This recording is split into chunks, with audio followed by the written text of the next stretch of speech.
अस्सलाम वालेकुम रहमतुल्लाहि वबरकातुहू। पेज नंबर है 429 और हयातुस्सहाबा। तो इसमें जो हिस्सा दोम में जो है हुज़ूर पाक वसल्लम की जुदाई याद आने पर सहाबा रज़ी अल्लाह तआला को रोना, ये इसका टाइटल है। और सहाबा इकराम रज़ी अल्लाह तआला अन्हुम जब नबी पाक वसल्लम के बारे में सोचते तो किस तरीके से उनकी आंखों में आंसू आ जाते थे, उसके बारे में पूरा टॉपिक है। और ये हदीसें सुनना बहुत ज़रूरी है। इन हदीसों के ज़रिए से हमें अपने नबी पाक वसल्लम से और ज़्यादा मोहब्बत बढ़ जाएगी और हमारी ज़िंदगी जो है कामयाब जब ही हो सकती है जब हम नबी पाक वसल्लम का अदबा करेंगे और अल्लाह पाक से भी मिलना होगा। तो हज़रत अबू सईद रज़ी अल्लाह तआला फरमाते हैं कि हुज़ूर पाक सल्लल्लाहु अलैहि वसल्लम मर्ज़ुल मौत में एक दिन हमारे पास तशरीफ़ लाए। हम लोग मस्जिद में थे, आपने सर पर पट्टी बांध रखी थी। आप सईद सीधे मिंबर की तरफ तशरीफ़ ले गए और मिंबर पर बैठ गए। हम भी आपके पीछे पीछे चलकर आपके पास बैठ गए और आपने फरमाया, इस ज़ात की कसम जिसके कब्ज़े में मेरी जान है, मैं उस वक्त तक हौज़े कौसर पर खड़ा हुआ हूँ। और ये भी फरमाया, मैं इस वक्त हौज़े कौसर पर खड़ा हुआ हूँ। और ये भी फरमाया कि एक बंदे पर दुनिया और इसकी ज़ीनत पेश की गई, लेकिन इसने आखिरत को इख्तियार किया और तो कोई न समझ सका कि इस बंदे से कौन मुराद है। अलबत्ता हज़रत अबू बकर सिद्दीक़ रज़ी अल्लाह तआला अन्हु समझ गए कि इससे मुराद ख़ुद हुज़ूर पाक वसल्लम है और इनको की दोनों आँखों में आंसू भर आए और वो रो पड़े और यूँ कहा, मेरे माँ बाप आप पर कुर्बान हो। हम अपने माँ बाप और अपना माल और जान सब आप पर कुर्बान करते हैं। इसके बाद हुज़ूर पाक वसल्लम मिंबर से नीचे तशरीफ़ ले आया और फिर इंतकाल तक मिंबर पर तशरीफ़ फरमा ना हुए। हज़रत इब्न अब्बास रज़ी अल्लाह तआला अन्हु फरमाते हैं कि जब इज़ा जा नसरुल्लाहि वल फतहु सूरत नाजिल हुई और इसमें बता दिया गया कि आप जिस काम के लिए आए थे वो पूरा हो गया है, तो हुज़ूर पाक सल्लल्लाहु अलैहि वसल्लम ने हज़रत फ़ातिमा रज़ी अल्लाह तआला अन्हा को बुलाकर फरमाया, मुझे इस सूरत में अपनी वफ़ात की खबर दी गई है। ये सुनकर वो रो पड़ी।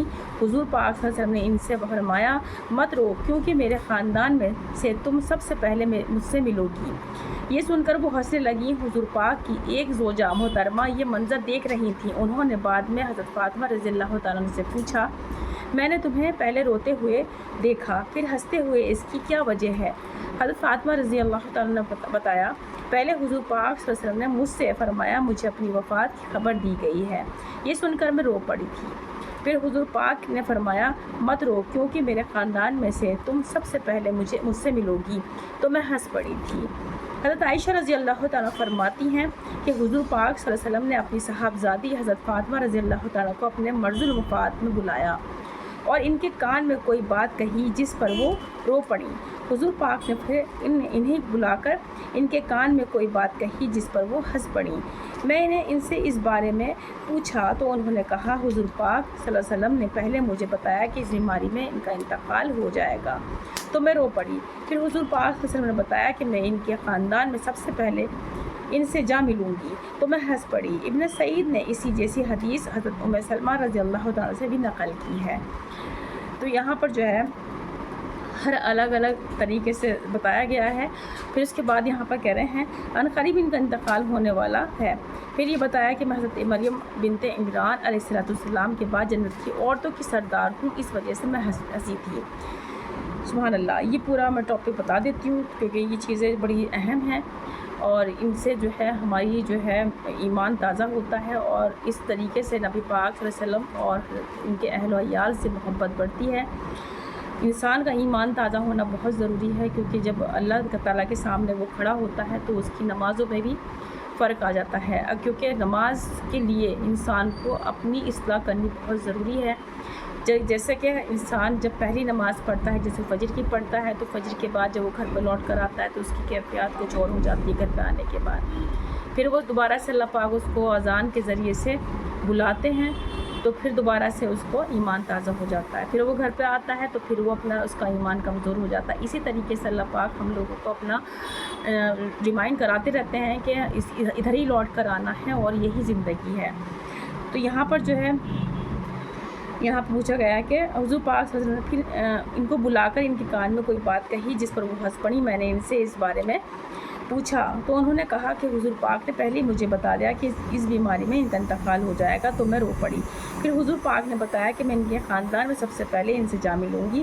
میں ہنس پڑی۔ ابن سعید نے اسی جیسی حدیث حضرت ام سلمہ رضی اللہ تعالیٰ سے بھی نقل کی ہے، اور اس میں یہ ہے کہ حضرت ام سلمہ فرماتی ہیں کہ میں نے حضرت فاطمہ رضی اللہ تعالیٰ سے ان کے پہلے رونے اور حزنے کی وجہ پوچھی تو انہوں نے کہا کہ حضور پاک نے پہلے مجھے بتایا کہ عنقریب ان کا انتقال ہونے والا ہے، پھر یہ بتایا کہ میں حضرت مریم بنت عمران علیہ السلام کے بعد جنت کی عورتوں کی سردار ہوں، اس وجہ سے میں ہنسی تھی۔ حضرت اللہ رضی اللہ تعالیٰ عنہ فرماتے ہیں کہ جب میں نبی کریم صلی اللہ علیہ وسلم کی وفات کا وقت قریب آیا تو حضرت فاطمہ رضی اللہ تعالیٰ رونے لگیں۔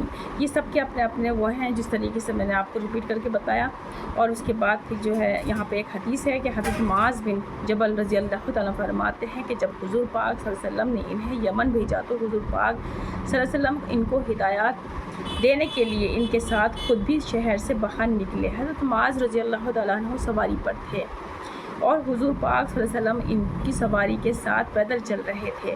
حضور پاک صلی اللہ علیہ وسلم ہدایات سے فارغ ہو گئے تو فرمایا، اے معاذ رضی اللہ تعالیٰ عنہ، شاید اس سال کے بعد آئندہ تم مجھ سے نہ مل سکو گے اور شاید تم میری اس مسجد اور میری قبر کے پاس سے گزرو۔ یہ سن کر حضرت معاذ رضی اللہ تعالیٰ عنہ کی جدائی کے غم میں پھوٹ کر رونے لگے۔ پھر حضور پاک صلی اللہ علیہ وسلم ان کی طرف متوجہ ہوئے اور مدینہ کی طرف منہ کر کے فرمایا، قیامت کے دن لوگوں میں سے میرے سب سے زیادہ قریب متقی لوگ ہوں گے۔ سبحان اللہ۔ جو بھی ہوں وہ اور جہاں بھی ہوں، اس کے لیے کسی خاص قوم میں سے ہونا یا میرے شہر میں رہنا ضروری نہیں۔ امام احمد نے اسی حدیث کو عاصم بن حمید راوی سے نقل کیا ہے کہ اس میں یہ ہے کہ حضور پاک صلی اللہ علیہ وسلم نے یہ بھی فرمایا، اے معاذ رضی اللہ تعالیٰ عنہ مت رو، کیونکہ پھوٹ کر رونا شیطان کی طرف سے ہے۔ یہ بھی بتا دیا کہ پھوٹ کر رونا شیطان کی طرف سے۔ اللہ پاک ہم لوگوں کو ہدایت دے۔ اور اس طرح کی حدیث ہے جس میں ہمارے نبی پاک صلی اللہ علیہ وسلم کی بہت خوبصورت باتیں ہیں اور ان کی ساری جس طریقے سے بات یہاں پہ بھی فاطمہ رضی اللہ تعالیٰ کے کان میں کہی ہے اور پھر ان کی زوجہ کو پتہ چل گئی ہے تو وہ پوچھ رہی ہیں تم پہلے کیوں روئی تھیں اور پھر کیوں ہنسی تھی۔ تو اس سے ہمیں نبی پاک صلی اللہ علیہ وسلم سے لگاؤ پیدا ہوتا ہے۔ اس طریقے کی حدیثیں سن کر دوسروں تک ضرور پہنچائیں، کیونکہ ہم نے نبی پاک صلی اللہ علیہ وسلم کا ادبہ کریں گے تبھی ہم اللہ پاک سے مل سکیں گے۔ اسی لیے چھوٹی چھوٹی سی حدیثیں میں لے کر آتی ہوں تاکہ اس کو آپ سنیں اور سننے کے بعد اپنا ایمان تازہ کریں اور اللہ کا لاکھ لاکھ شکر احسان ادا کریں کہ اللہ پاک نے ہمیں اس کو سننے کا موقع عطا فرمایا۔ اور ہو سکتا ہے کہ اس حدیث کے ذریعے سے انسان اپنی جو روزمرہ کی زندگی ہے اس کو چینج کر لے، کیونکہ اللہ کے نبی کی جو آخری وصیت تھی وہ یہی تھی کہ میری امتی سے کہہ دینا کہ ایک تو کبھی نماز نہ چھوڑیں، دوسرا کبھی جھوٹ نہ بولیں اور کسی کو دھوکہ نہ دیں۔ تو یہ چیزیں ہمارے لیے بہت ضروری ہیں۔ ایک سچا ایمان والا، ایک پختہ ایمان والا اللہ کو بہت پسند ہے، اور چاہے وہ کم ہے اس کے پاس، چاہے وہ زیادہ ہے، لیکن اللہ کی راہ میں جب وہ اپنا قدم اٹھاتا ہے تو اللہ بھی اس کی مدد فرماتے ہیں۔ کچھ لوگ ایسے ہیں دنیا میں کہ جو لوگ چلتے پھرتے جنتی ہیں، اللہ نے ان کو چلتے پھرتے جنتی کہا ہے کہ کاش اللہ پاک ہم لوگوں کو ایسے ہی بنا دے کہ ہم لوگ بھی چلتے پھرتے جنتی میں شامل ہو جائیں۔ باقی الحمد للہ رب العالمین، لا الہ الا اللہ محمد رسول اللہ۔